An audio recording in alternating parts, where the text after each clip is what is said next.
আমার জীবন সর্বস্ব আরাধ্য দেবদেবতা শ্রী শ্রী ঠাকুরকে জানাই আমার শতকোটি প্রণাম। লক্ষ্মী স্বরূপিণী জগৎজননী শ্রী শ্রী বড়মা ও পরম পূজ্যপাদ শ্রী শ্রী বরদার চরণেও জানাই আমার অনুরূপ প্রণাম।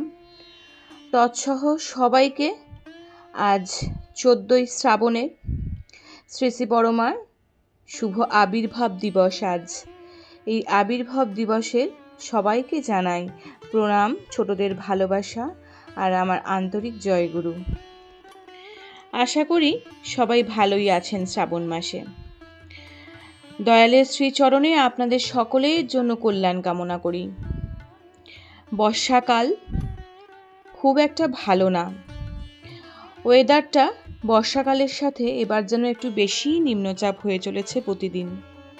তাই সবাই বয়স্ক যারা রয়েছেন, বৃদ্ধ বয়স্ক ছোট ভাই বোনেরা সবাই সাবধানে থাকবেন এবং সুস্থ থাকার চেষ্টা করবেন। দয়ালের আশীর্বাদ বর্ষিত হোক সবার ওপর। শ্রী শ্রী বড়মার কিছু কথা আজ আমি আপনাদের সামনে ইষ্টালোচনায় তুলে ধরব। শ্রী শ্রী বড়মার প্রতি শ্রী শ্রী ঠাকুর কেন এত ভালোবাসা দেখাতেন, কেন এত শ্রদ্ধা দেখাতেন, কেনই বা তার এত ভরসা বিশ্বাস, সব কিছুর ওপরেই শ্রী শ্রী বড়মার ও শ্রী শ্রী ঠাকুরের মিলেমিশে যেন এক অগাধ ভালোবাসা আমরা লক্ষ্য করেছি এই দুই যুগলের। পরম প্রেমময় শ্রী শ্রী ঠাকুর অনুকূলচন্দ্রের ভাগবত লীলার দিব্য ঘটনা সমূহের মধ্যে আলোচ্য ঘটনাটিও এক অমূল্য রত্নস্বরূপ। 1959 খ্রিস্টাব্দের কোনো এক সময়ের কথা। শ্রী শ্রী ঠাকুর তখন খড়ের ঘরে বাস করেন। শুভ্র শয্যায় তার অবস্থান। শয়নের জন্য একটা বড় চৌকি ঠিক পশ্চিমোত্তর কোণে, পরমারাধ্যা শ্রী শ্রী বড়মার বসা ও শোয়ার জন্য একখানি ছোট্ট চৌকি নির্দিষ্ট করে রাখা আছে। দিনের মতো রাত্রেও শ্রী শ্রী ঠাকুর ভোগের ঠিক আগে হাত মুখ ধুতে যেতেন। প্রায় দিনই এই কাজের সময় নির্দিষ্ট ছিল, ঠিক 10:08। ভোগের পর পান তামাক সেবনের পর কিছুক্ষণ বিভিন্ন আলাপ আলোচনা শেষে তিনি শয়নে যেতেন। কার্যত রাত্রি 11টা, 11:30, এমনকি 12টাও হয়ে যেত তার শয়ন করতে। পরমারাধ্যা শ্রী শ্রী বড়মা এরপরেই শয়ন করতেন। শয়ন করতে যত রাত্রিই হোক, ওঠার সময় ছিল সুনির্দিষ্ট। ভোর 3টে থেকে 4টের মধ্যে কোনো এক সময়। শয্যা ত্যাগের পর তিনি প্রথমেই শ্রী শ্রী ঠাকুরের শয্যা কমপক্ষে একবার তো পরিক্রমা করতেনই। ভালো করে সব দিক দেখে নিতেন। রাত্রে শয়নকালে শ্রী শ্রী ঠাকুরের কখনো কাশি হলো, কতবার হলো, অথবা হাঁচলেন কিনা, তাছাড়া কয়বারই বা ঘুম ভাঙল, এই সব ব্যাপার শ্রী শ্রী ঠাকুরের চৌকির কাছে থাকতেন যারা ডাক্তার বা কোনো ভক্ত সেবক, তাদের জানা না হলেও ওই ঘরের এক প্রান্তে একলা আলাদা থাকতেন শ্রী শ্রী বড়মা। তিনি সব কিছুই নিখুঁতভাবে জানতেন। উপরিউক্ত বিষয়টিকে এক আদর্শ, অনুপমেয় পতিব্রতা ও সতী সাধির সাধনা বলা যায়, অথবা নিজেই ইষ্ট পরমারাধ্যার প্রতি একান্ত লীন অপূর্ব তপস্যাও বলা সর্বার্থ সার্থক হয়। ভোর 3টে, 3:30 সময় তিনি শ্রী শ্রী ঠাকুরের কাছ থেকে সোজা নিত্যক্রিয়াদি নিমিত্ত প্রস্থান করতেন। সে সকল সমপনান্তে রান্নাঘরে প্রবেশ করতেন। শ্রী শ্রী ঠাকুরের ভোগের জন্য নিজেই তরিতরকারি কাটতেন। তার জলখাবারের ব্যবস্থা থেকে শুরু করে পান সাজানো, সুপরি কাটা, সমস্তটাই তিনি নিজেই করতেন। পতি পরম গুরু, তিনি পরমেশ্বর, প্রাণেশ্বর, এই আপ্ত বাক্য শ্রী শ্রী বড়মা বাস্তব কর্ম দিয়ে সার্থক করে তুলেছেন। নিজের স্বামীর অনির্বচনীয় প্রাণস্পর্শী সেবার সঙ্গে সঙ্গে শ্রী শ্রী ঠাকুরের চরণাশ্রিত অনুগত সেবক ও শিষ্যগণের প্রতি কি অপরিসীম বাৎসল্য স্নেহে আপন সন্তানবৎ নজর রাখতেন। নিম্নলিখিত ঘটনাটি তারই এক জীবন্ত ও জ্বলন্ত উদাহরণ। শ্বেত শুভ্র শয্যায় উপবিষ্ট শ্রী শ্রী ঠাকুরের সামনে তার বহু অনুগত ভক্তের মধ্যে অন্যতম ছিলেন শ্রী নিখিল ঘোষদা। শ্রী শ্রী ঠাকুর ইঙ্গিতে আমাকে কাছে ডেকে বললেন, ভোরে বিছানা থেকে উঠে তোদের বড়মা যখন যাবে তখন তুইও তার পেছনে পেছনে যাবি। খেয়াল রাখিস সিঁড়ি দিয়ে ওঠা বা নামার সময় অথবা রাস্তার কোথাও পড়ে গিয়ে চোট না পায়। দেখিস তো, ওরও তো বয়স হয়েছে। এ ঠিক পরেই নিখিলদার দিকে তাকিয়ে তিনি তাকে কাছে ডেকে বললেন, আমার পছন্দ মতো একখানা সুন্দর ও মজবুত দণ্ড এঁকে দে। শ্রী শ্রী ঠাকুরের আদেশ পেয়েই নিখিলদাস সেখান থেকে ঠাকুর বাংলার যে ঘরে তিনি থাকতেন সেখানে গেলেন।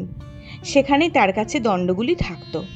নিখিলদা ওঠার সঙ্গে সঙ্গেই শ্রী শ্রী ঠাকুর আমাকে তার পেছন পেছন যেতে বললেন। নিখিলদা নিজের ঘরে গেলেন। সেখানে এক কোনায় রাখা অনেকগুলো দণ্ডের মধ্যে এক একটি করে আমাকে দেখাতে লাগলেন যেটা আমার পছন্দ হয়। আমার পছন্দ মতো শ্রী শ্রী ঠাকুরের আদেশ মতো একটা সুন্দর ও মজবুত দণ্ড নিয়ে আমার সাথে তিনি শ্রী শ্রী ঠাকুরের কাছে পুনরায় ফিরে এলেন। শ্রী শ্রী ঠাকুর ইঙ্গিতে নিখিলদাকে কাছে ডেকে বললেন, দে। সেই পবিত্র দণ্ডটি তিনি তার পরম পবিত্র হস্তে ধারণ করে চক্ষুদয় বন্ধ করে বেশ কিছুক্ষণ আপন দিব্য ললাটে স্পর্শ করে থাকলেন। তারপর চোখ খুলে আপন হস্তে ধৃত দণ্ডটি নতজানু করবদ্ধ আমার হাতে দেওয়ার জন্য একটু ঝুঁকলেন। খানিকটা এগিয়ে গিয়ে আমি সেই আশীর্বাদপুত দণ্ড গ্রহণ করে শ্রী শ্রী ঠাকুরকে ভূমিষ্ঠ প্রণাম করলাম। আপন শ্রী হস্তে আমার হাতে দণ্ড প্রদান করে চিরপরিচিত 3টি আদেশ বাক্য আমাকে বললেন, কাউকে দিবে না, হারাবে না, সব সময় ব্যবহার করবে। কাউকে দণ্ডদানের সময় দয়াল ঠাকুরের শ্রীমুখ থেকে শতই উক্ত 3টি আদেশ নিশ্চিত হতো। আমার হাতেও সেই পবিত্র দণ্ড। দানের সময় তার 3টি আদেশ দিয়ে বললেন, বড়মার পেছনে পেছনে ভোরবেলায় যখন যাবি তখনও দণ্ড হাতে রেখে দিবি। অবনত মস্তকে করজাড়ে আমি দয়ালের সেই আদেশ শিরোধার্য করলাম। তার আদেশ অটুটভাবে পালনের মাধ্যমে জীবন সার্থক হোক, মনে মনে তার শ্রীচরণে এই প্রার্থনাও জানালাম। সেই দিনই সবার উপস্থিতিতে শ্রী শ্রী ঠাকুর আমাকে তার কাছে শোয়ারও আদেশ ও আশীর্বাদ দান করলেন। এই আদেশ শিরোধার্য করে আজীবন পরম দয়ালের দিব্য ভাগবত নরকলেবরের মর্তলীলা পর্যন্ত আমি তা পালন করেছি। রাত্রে তার শয়নের পর তার চৌকির কিছুটা দূরে রাখা আমার শয্যাদি মেঝের ওপর পেতে রাখতাম। তার নিদ্রা আসার পর আমি নিদ্রিত হতাম, আর তার জাগরণের পূর্বেই নিদ্রাভঙ্গের পর শয্যাদি যথাস্থানে পূর্ববৎ রেখে দিতাম। পরম দয়ালের দিব্য ভাগবত মানসী তনুর সান্নিধ্যে থাকার ও শয়ন করবার এই পরম সৌভাগ্য পরমারাধ্যা শ্রী শ্রী বড়মাকে উপলক্ষ করেই আমি তা লাভ করেছিলাম।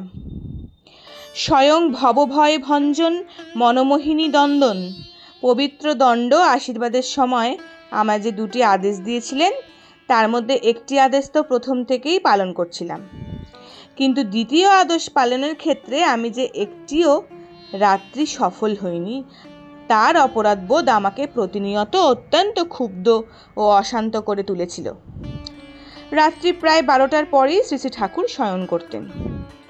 তারপরেই শোয়ার জন্য আমি আমার বিছানা ঠিক করতাম। এর ফলে শুতে একটু দেরি হয়ে যেত।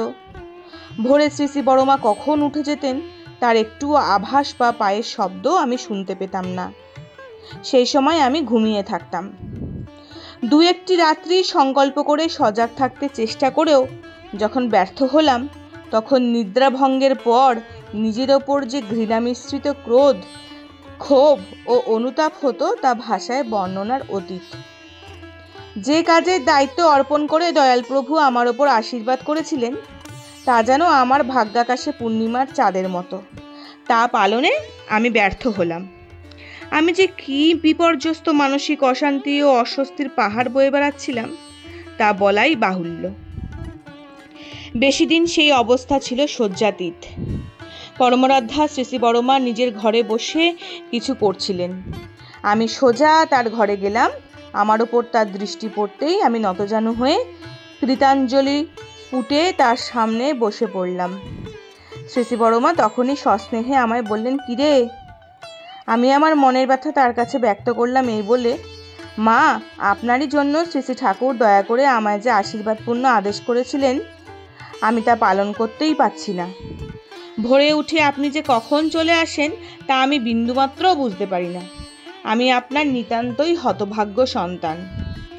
শ্রী শ্রী বড়মা আমার এই কথা শুনে আপন বাৎসল্যপূর্ণ এমন আশ্বাসবাণী উচ্চারণ করলেন যার ফলে আমার সমস্ত যন্ত্রণা নিমেষেই দূর হয়ে গেল। তিনি বললেন, ঠাকুর ওরকমই বলেন, আমি দেখতে পাই। রাত্রে তোমরা এত দেরিতে শুতে যাও, ক্লান্ত হয়ে পড়ো, তাড়াতাড়ি তোমাদের কি করে ঘুম ভাঙাই বলো? বুড়োদের মতো তোমাদের 2-3 ঘন্টা ঘুমোলে চলবে কি করে? ভোরে উঠে যখন আমি আসি তখন তোমার বিছানার পাশ দিয়ে পা টিপে টিপে আসি, যাতে তোমার ঘুম না ভেঙে যায়। আমি বিস্ময়ে হতবাক হয়ে কেবল শ্রী শ্রী বড়মার শ্রীমুখের দিকে তাকিয়ে থাকলাম আর ভাবলাম, গর্ভধারিণী জননীর মতো আপনার অসংখ্য সন্তানের প্রত্যেকের সুখ দুঃখ, সুবিধা অসুবিধা, শান্তি অশান্তি সর্বান্তকরণে অনুভবকারিণী, বিনয়, মর্যাদা, প্রীতি, সেবা, মমতা, ধৈর্য, দৃঢ়তা, সাহস, সংযম, সহিষ্ণুতার জীবন্ত জাগ্রত মূর্তিস্বরূপা আমাদের সকলের বড়মা।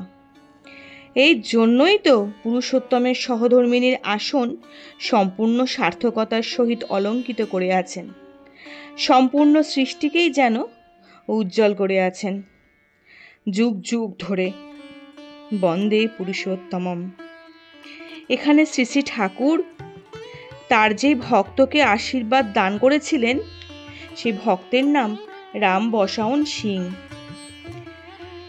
সত্যিই তিনি ভাগ্যবান ছিলেন যে শ্রী শ্রী ঠাকুরের পাশে তার শয়নকক্ষের সামনে শুভ্র শয্যায় তার অবস্থানের পাশে তার একটু জায়গা হয়েছিল শোয়ার, আর তার সাথে সাথে শ্রী শ্রী বড়মার পেছনে নজরদারি করার জন্য তার আদেশ হয়েছিল। শ্রী শ্রী ঠাকুর ছিলেন এমনই। কখন যে কোন ভক্তের ওপর কি আদেশ বা কি আশীর্বাদ বর্ষিত হতো তা আমাদের ধারণাতীত, আমরা ভাবতেই পারতাম না। কিন্তু যে ভক্তদের ওপর আশীর্বাদ বর্ষিত হয়েছে কখনো না কখনো ঠিক সুন্দরভাবে জীবনটা আরও থেকে আরোতর ভালো হওয়ার জন্যই হয়েছে, সেটা তারা নিজেদের জীবন দিয়ে উপলব্ধি করতে পেরেছে। কেনই বা ঠাকুর তাদের ওপর সে আশীর্বাদ করেছিলেন, আর সে আশীর্বাদ পূরণ করার সাথে সাথে তাদের কি লাভ হয়েছিল, বিভিন্ন ঘটনাবলীর মধ্যে দিয়ে আমরা কিন্তু এগুলো বারবার প্রমাণ পেয়েছি। তাই আজও বলি, শ্রী শ্রী ঠাকুরের কাজ করে যাওয়া আমাদের এক ও পরম উদ্দেশ্য। তার প্রত্যেকটি কথায়, তার প্রত্যেকটি ভাগবত লীলা দিব্য ঘটনাসমূহের মধ্যে আমরা প্রমাণ পেয়েছি ঠাকুর কি চাইতেন, তার কি ইচ্ছা ছিল। তার সাথে সাথে শ্রী শ্রী বড়মাকে কিভাবে ভালোবেসে সতী সাধী বলা যায়, পতিব্রতা এক আদর্শ অনুপমেয়। পরমরাধ্যার প্রতি তিনি সব সময় ছিলেন এক ডালি ভালোবাসা নিয়ে। তিনি যে তার অর্ধাঙ্গিনী, তিনি যে তার পরমরাধ্যা শ্রী শ্রী বড়মা সকলের মা। আর এই জন্যই তিনি প্রথম থেকেই যেরকম শ্রী শ্রী বড়মা শ্রী শ্রী ঠাকুরকে সেবা করে গেছেন, কোনো রকম কথা না বলে, মুখ বন্ধ করে, সব রকম অত্যাচার সহ্য করে, তাকে ভালোবাসা দিয়ে, ধৈর্য নিয়ে, আর ঠিক শ্রী শ্রী ঠাকুরও তাকে শ্রী শ্রী বড়মাকে সেই স্থান দিয়েছেন তার জীবনে। তাই এগুলো বুঝতে হয়, আর বুঝে আমরা যেন ঠিকভাবে সেভাবেই চলতে পারি, নিজেদের সংসারটাকে সেভাবেই আরও উদ্বুদ্ধ করতে পারি, এটা যেন আমরা মাথায় রাখি। আরও একবার সবাইকে আমার প্রণাম ও জয়গুরু। সবাই সুস্থ ও ভালো থাকবেন।